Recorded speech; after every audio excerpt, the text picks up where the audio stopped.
मैं यहाँ African savanna के चरवाहों के गांव में आया हूँ ये देखने के लिए कि यहाँ पर इंसानों और शेरों की झड़प क्या रूप लेती है।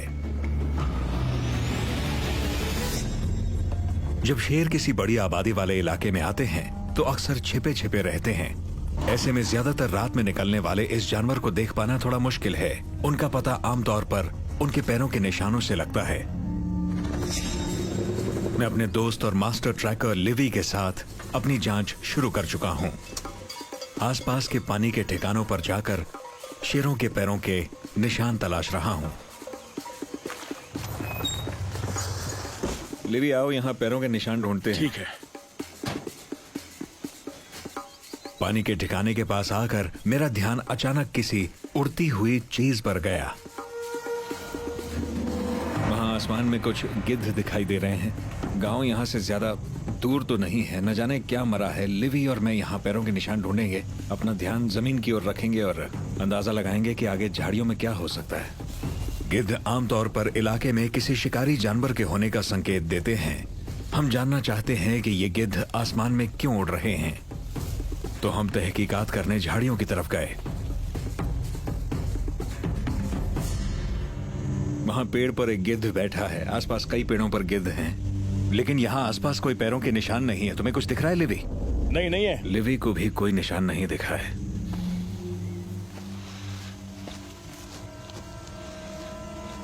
कुछ मिला क्या लिवी? ये इंसान के पैरों के निशान हैं।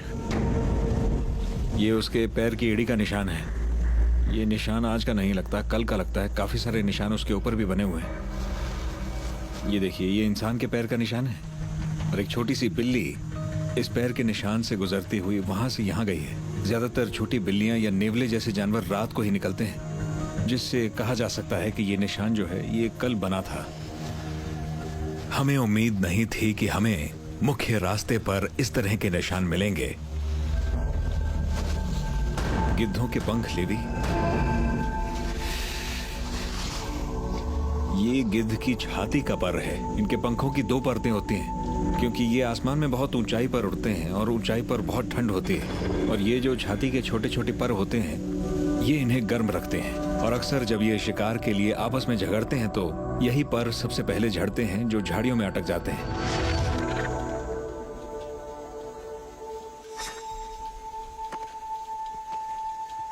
वो इंसानों के पैरों के निशान यहां तक हैं? हाँ।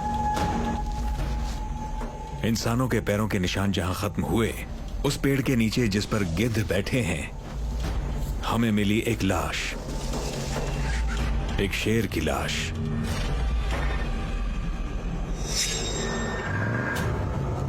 इंसानों और शेरों के बीच होने वाली झड़प के संकेत की तलाश में मैं और मेरा दोस्त लिवी जंगल में घूम रहे थे जब हमें पैरों के निशान नजर आए और दिखे गिद्ध। आगे बढ़ने पर एक हैरत अंगेज नजारा दिखा।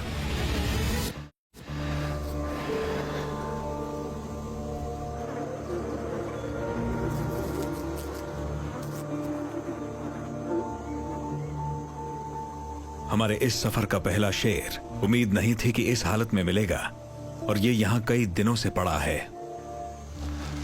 उस तरफ को जाते हुए कोई निशान नहीं है। दिख तो नहीं रहे। इंसान के पैरों के निशान गायब हो गए हैं, मगर इसका ये मतलब नहीं कि वो यहाँ नहीं आया था। मुझे लगता है गिद्धों के यहाँ आने से निशान मिट गए हैं। करीब जाने पर इसकी बदबू बहुत बढ़ जाती है। इसके ज्यादातर बाल गिर चुके हैं। ये जो जमीन पर यहाँ बाल पड़े हैं ये इसकी अयाल के हैं। ये जरूर एक नर होगा। सिर्फ नर शेरों की अयाल होती है। ये मिथ्या है कि अयाल का साइज और कलर शेर की उम्र बताते हैं। इंसानों के बालों की तरह शेरों में भी बालों की क्वालिटी शेर दर शेर बदलती रहती है। शेर के दांत देखकर ही बताया जा सकता है कि ये बूढ़ा था या जवान शेर था। तो शेरों के दांत देखकर आप उसकी उम्र का अंदाजा लगा सकते हैं, और खासकर उसके केनाइन्स देखकर। अब देखना यह होता है कि इन दांतों के पीछे एक धार होती है जो उम्र के साथ साथ कम होती जाती है जब शेर शिकार करता है या अपने शिकार को चीरता है। जितना बूढ़ा शेर उतनी कम तेज धार। इसके दांत के पीछे की धार को देखकर मैं कह सकता हूं कि यह कम उम्र का शेर था, यानी कि इसकी मौत प्राकृतिक नहीं थी। लिवी और मैं अंदाजा लगाते हैं कि इसकी मौत कैसे हुई होगी, लेकिन काफी सारे सबूत मिट चुके हैं। इस शेर की पूंछ अभी भी अच्छी कंडीशन में है। लक्कड़ बग्घों जैसे और शिकारी अगर यहाँ पर आए होते तो पूंछ इतनी अच्छी हालत में नहीं होती। गिद्धों ने पूंछ का सिर्फ खाल और मीट खाया है। जब आप देखते हैं कि पसलियां बिल्कुल भी टूटी हुई नहीं है और ज्यादातर मांस को एक छोटे से छेद से खाया गया है, इसका मतलब ये गिद्धों का काम है।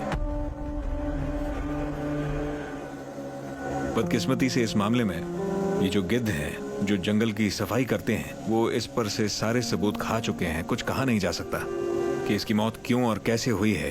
तो हमें आगे बढ़कर और तहकीकात करनी पड़ेगी। लेकिन मेरे दिमाग में एक बात है, वो जो पैर का निशान हमें यहाँ तक लेकर आया है, मुझे लगता है इस लाश को देखकर हमें काफी कुछ समझ जाना चाहिए। मुझे लगता है मुझे गांव में जाकर लोगों से बात करनी चाहिए। देखें वो क्या बताते हैं। उस पैर के निशान की एक फोटो लेते हैं। ठीक है, हो सकता है इसका हत्यारा मिल जाए। गांव वालों से सवाल करेंगे तो हमें कुछ तो पता लगेगा। मवेशियों के पानी पीने की जगह के पास हमें एक शेर की लाश मिली है। लिवी और मैं आसपास के खेतों और गांव के चक्कर काट रहे हैं, जवाब की तलाश में।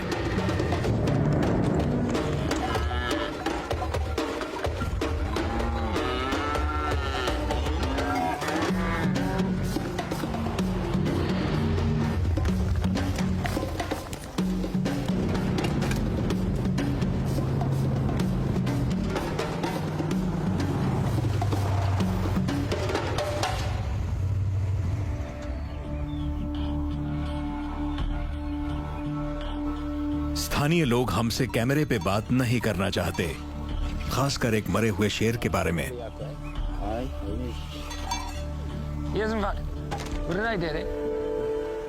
मगर एक नौजवान चरवाहे ने हमें बताया कि हम शुरुआत कहां से कर सकते हैं।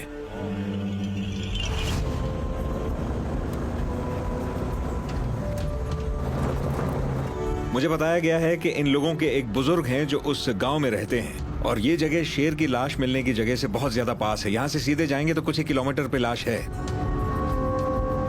लगता है यहां इस झोपड़े के बाहर कुछ लोग जमा हुए हैं।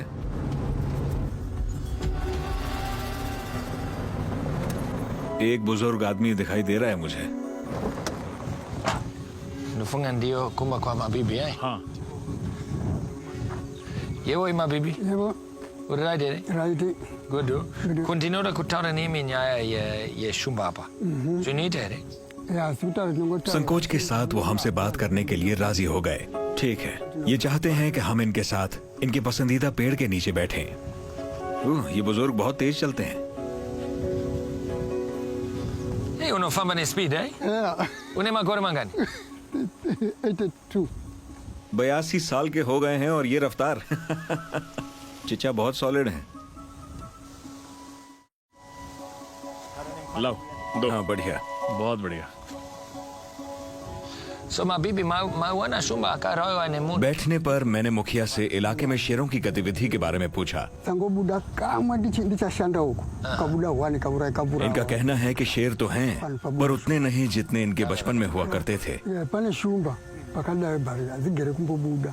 ano buda mazwano hapana hapana akaraiwa shumba hapa hapana anaoroa shumba Hapana. hapana ये कह रहे हैं कि हाल ही में किसी ने किसी शेर को नहीं मारा। ये नहीं जानते कि किसी शेर को मारा गया है। dinora kutara na लिवी ने दूसरी तरकीब अपनाई और पूछा कि हाल ही में किसी के मवेशी तो नहीं गायब हुए।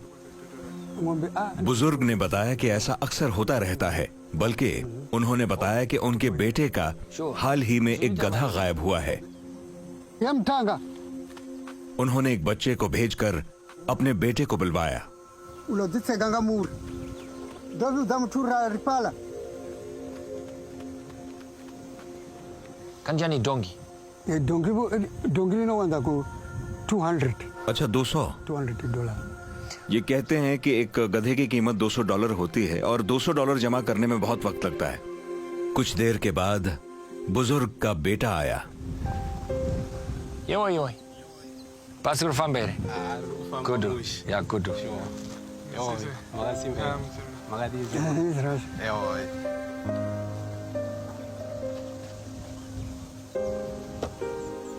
ya so dazinzo kuti ukashaiwa donge rini zuro wo akashaiwa ये कहते हैं कि एक शाम वाटर होल से लौटते समय इन्होंने मुड़ के देखा तो उनका एक गधा झुंड से गायब हो चुका था। ये दोबारा पीछे गए भी, पर शाम ढल रही थी और ये ज्यादा कुछ कर नहीं पाए। ये कहते हैं कि इन्होंने सुबह भी उसे ढूंढने की कोशिश की पर वो नहीं मिला, इसलिए सबसे नजर रखने को कहा है। Tichaenda kutaka donki ai. We are name dinota kuona kuti ino garagubi. Ramba izweni. हमने कहा कि हम साथ में चलते हैं, आपका गधा ढूंढने में मदद करते हैं। तो इन्होंने कहा नहीं, मैं यहीं पर रुकूंगा, पर इन्हें खुशी होगी अगर हम इनकी मदद करते हैं। मैंने इनसे कहा कि मेरी और लिवी की ट्रैकिंग स्किल्स की बदौलत शायद हम इनका गधा ढूंढ लेंगे। Alright, Mdar. Alright. Maita zenyu. Alright. Alright, maita zenyu. Kana dai wana donki yenyu tichazo kapano. Alright. वैसे ये बड़ी अजीब बात है कि ये हमारे साथ चलने को राजी नहीं है, मगर चाहता है कि हम इसकी मदद करें। तो तीन में से एक चीज हुई हो सकती है। गधा शायद जंगल में खो गया होगा, या वो खुद ही मर गया होगा, या उसका शिकार हो गया होगा। वक्त ही बताएगा कि इन तीनों में से क्या चीज हुई है। ऐसे छोटे छोटे गांव में आकर अक्सर मैं लोगों की मदद करने की कोशिश करता हूं, पर मेरा दिल कहता है कि इस गधे को ढूंढने के चक्कर में हमें दूसरे सवालों के जवाब मिल सकते हैं।